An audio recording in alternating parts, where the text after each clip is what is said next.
Hey leaders, thank you for teaching this Sunday, the 15th of September. We will be in our third week in our series on God's dwelling place, and this week we're talking about Jerusalem. So we've talked about Eden, we've talked about the tabernacle, and now we're talking about Jerusalem as God gives the people a permanent place to worship Him and dwell, okay? So we will start actually in the Old Testament, back in Deuteronomy, where God is giving them the promise that one day they will have a place.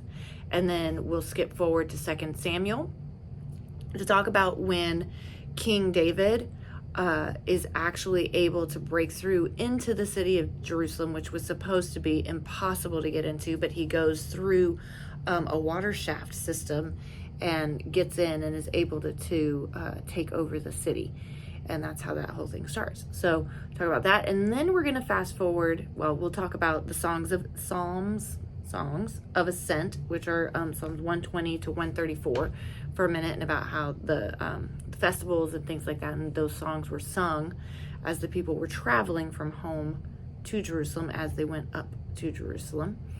And then we'll talk about in Luke chapter 19, where Jesus is foretelling that the temple will be destroyed, again, because of the people's disobedience. And then we can, that came to pass. And so what does that mean for us now? Can we not worship God because the temple's destroyed? Because it's still destroyed. And that no, through Jesus, we are the temple, each of us, and God now lives in us. And so this is the week that we will go, we will use the hazer or the fog stuff again, and you'll have your tree and your tabernacle and add your Jerusalem map. Next week we will haze a little bit more the kids rather than just that one little area. Not a lot, just enough to go to make the point of God is not in a specific spot anymore. He's in all of the believers. This is the Holy Spirit. So, but that's next week.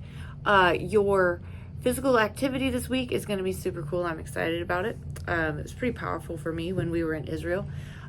We have a couple of recordings of songs of ascent from the Psalms and a big old Bluetooth speaker for Hillside, and I will talk with Ashley about Huffman.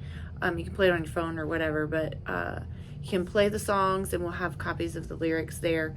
But hopefully it won't be raining, and they can go outside and either do a lap of the parking lot a few times, something like that, to represent that traveling to Jerusalem and listening to these songs and these words and singing them and thinking about them as prayers and praises. And the focus of these people as they go. They're excited. This is a time of celebration. But there are things that they did as ritual, as tradition, to keep their focus on God, because that's what they're going for. So anyway, should be a fun week. Thanks for leading. Talk to you later.